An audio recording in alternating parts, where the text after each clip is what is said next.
আজি আপোনালোকৰ লগত মই অন্য এটা খবৰ শ্বেয়াৰ কৰিম বিশেষকৈ আজিৰ খবৰে হৈছে আমাৰ নতুনকৈ পদ পাৰিকৃত যিসকল আমাৰ চতুৰ্থ কৰ্মচাৰীসকল আছে তেখেতসকলৰ কাৰণে ভাল খবৰ বুলিয়ে ক'ব লাগিব তেখেতসকলৰ বিষয়ববীয়াই অলৰেডি এটা গুৰুত্বপূৰ্ণ খবৰ জনাইছে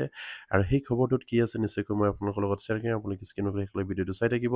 আৰু এতিয়ালৈকে যদি আমাৰ চেনেলটো ছাবস্ক্ৰাইব কৰে কাইণ্ডলি ছাবস্ক্ৰাইব কৰি দিব আপোনালোকে নিশ্চয় স্ক্ৰীনত ফটো কৰিছে ইয়াত লিখিছে সদৌ অসম নতুনকৈ পদ পাৰিকৃত উচ্চ প্ৰাথমিক বিদ্যালয়ৰ চতুৰ্থ বৰ্গৰ কৰ্মচাৰীসকলৰ জ্ঞাতাৰ্থী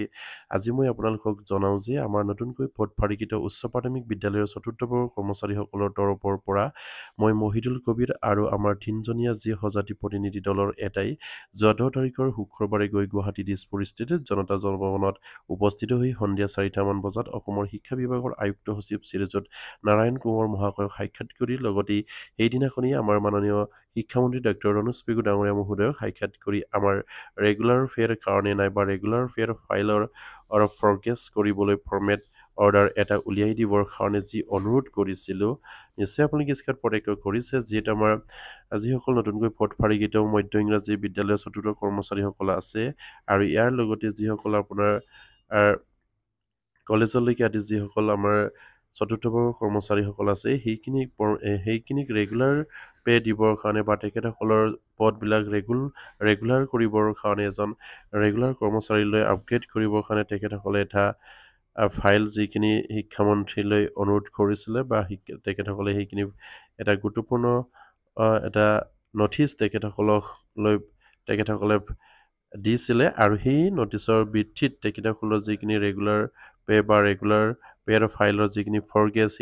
এই ফৰগ্ৰেছৰ খবৰ লৈ তেখেতসকলে এতিয়া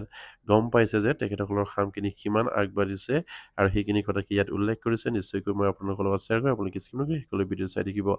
আৰু ইয়াৰ পাছতে তেখেতসকলে কৈছে যে সেই অনুৰোধ কৰাত মাননীয় শিক্ষা বিভাগৰ আয়ুক্ত সচিব মহোদয়ৰ অফিচৰ পৰা মই দিয়া ৰেগুলাৰ ফেয়াৰ চিটি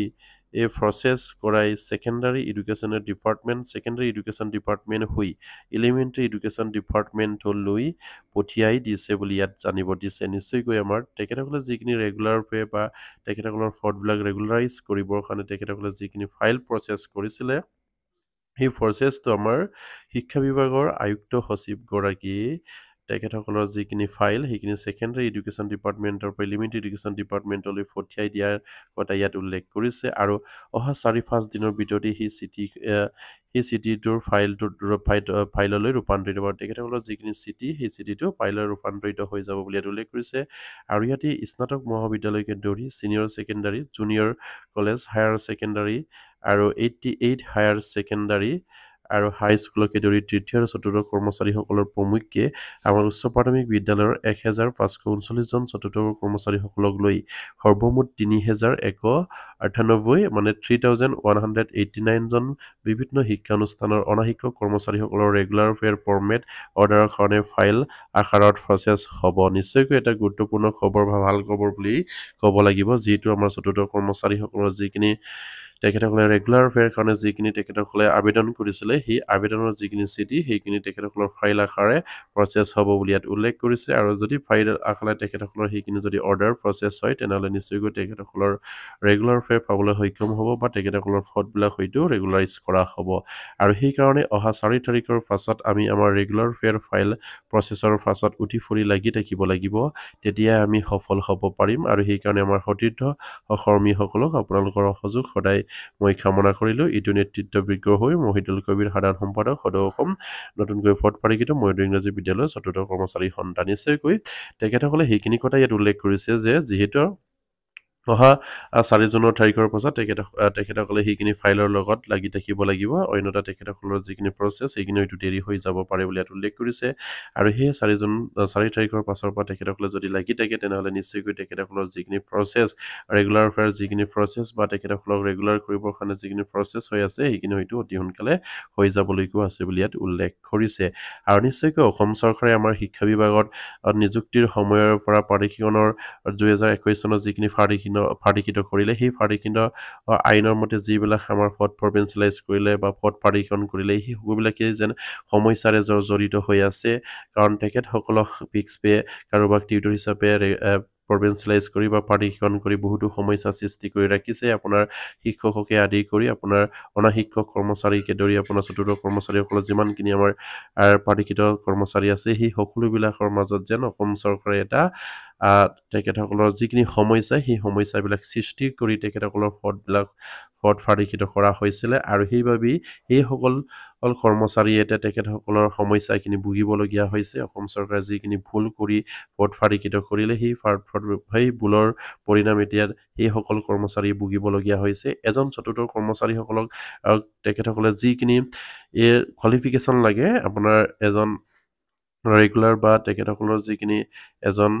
অসম চৰকাৰৰ ৰেগুলাৰ কৰ্মচাৰী হ'বৰ কাৰণে যিখিনি তেখেতসকলৰ কোৱালিফিকেশ্যন লাগে সেইখিনি থকাৰ পাছতো তেখেতসকলক কি কাৰণত ফিক্স পে হিচাপে প্ৰদান কৰিলে সেয়া হয়তো ৰহস্যৰ বিষয়ে আমাৰ শিক্ষক কৰ্মচাৰীসকলক আৰু সেইবাবে 2017 চনৰ আইনখনি যেন এটা বেমেজালিৰে ভৰপূৰ এটা আইন সেই আইনৰ জৰিয়তে যিখিনি আমাৰ পদ ফাৰিকিত কৰা হ'ল শিক্ষককে আদি কৰি চতুৰ্থ কৰ্মচাৰীক এই সকলোবিলাক পদৰ মাজতে বা সেই সকলোবিলাক পদ প্ৰভিন্সিয়েলাইজৰ নামতেই যেন এটা বেমেজালি সৃষ্টি কৰি পদ পাৰীক্ষণ কৰা হ'ল আৰু সেই পদ পাৰীক্ষণ কৰা যিসকল কৰ্মচাৰী আছে তেখেতসকলে এই সমস্যাৰে জৰ্জৰিত বা তেখেতসকলৰ যিখিনি 2017 চনৰ যিখিনি সমস্যাখিনি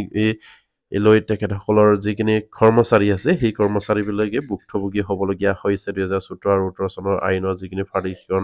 আইনমতে যিবিলাক পদ পাৰীক্ষণ কৰা হৈছিলে আৰু সেয়া নিশ্চয়কৈ অসম চৰকাৰে সেইখিনি বিবেচনা কৰি অতি সোনকালে যেন 2017 চনৰ পদ পাৰীক্ষিত আইনখন সংশোধন কৰি